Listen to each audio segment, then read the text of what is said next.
Assalamu алейкум достор. Мен бүгүн сиздер менен казан самса жасоону чечтим.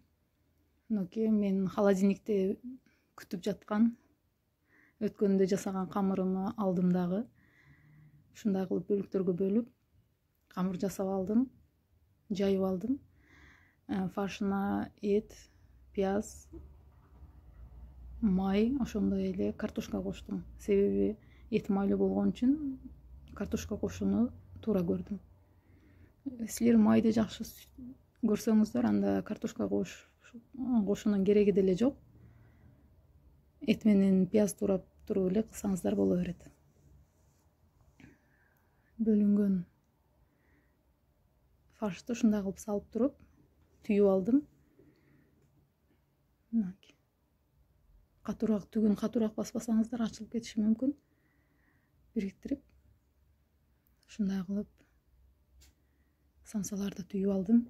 Менин казаным кичинекей болгондуктан мага 7 штук самса жетиштүү. 2 адам үчүн даярдап жатам. Баарын ушундай тегиздикте кесип алдым, даярдап алдым.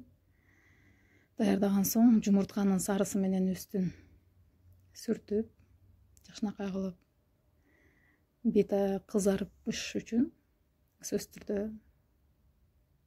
жумуртканын сарысын сүртөбүз. Андан соң күнжүт болсо күнжүт, сейдене болсо сейдене деле себип койсоңуздар болот. Кызып турган казанга самсаларды бирден тизип чыгабыз. Бирок сөзсүз түрдө самсанын түгүн жумуртканын агына матырып, андан кийин жабыштырсаңыздар жакшы жабышат. Үчөөнү жабыштырып койдум. 4-нчүсү мага 7 самса жетиштүү. 5. Катуураак жабыштырбасаңыздар түшүп калат.